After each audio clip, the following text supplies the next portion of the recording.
درس مهم جدا وهو الأنشطة الاقتصادية في مصر مع طلاب الصف الخامس في مدرسة ميت الرخاء رقم 1. هنتكلم طريقة الشرح لعب أدوار. هنقوم الطلبة هيقوموا بلعب كل دور في أنواع الأنشطة اللي موجودة في مصر. وهنبدأ بالفلاح والزراعة. أنا الفلاح أقوم بزراعة الأراضي الزراعية حيث تربى الخصبة والمياه العذبة. برافو عليك، عرفنا إن الفلاح من الأدوات المستخدمة معاهم. ننتقل بعد مهنة أخرى بعد الفلاح المحاسب أو التجارة، دي مهمة جدا.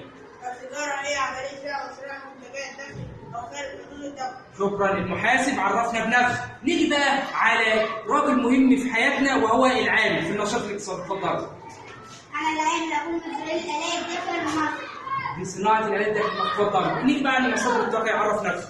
الطاقة هي كل ما ينتج عن احتراق الوقود أو حرارة الشمس أو قوة الرياح أو تساقط المياه أو حركة الأمواج. تمام، عرفنا مصادر الطاقة. نيجي بقى على الصياد، مهنة مهمة في حياتنا. اتفضل. أنا الصياد أقوم بصيد الأسماك من البحار. هنا ايه؟ البحار، دي كتر الصيادة. نيجي بقى على الموارد البشرية والموارد الطبيعية. ايه؟ اتفضلي. موارد طبيعية موارد الحرارة الإنسان دون جهد من جانبه. دون جهد ايه جانب؟ اتفضلي يا. أما الموارد البشرية هي الموارد التي صنعها الإنسان هي الموارد التي صنعها الإنسان لسد احتياجاته من ملبس ومأكل ومشرب. يبقى سد احتياجاته من مأكل ومشرب ايه؟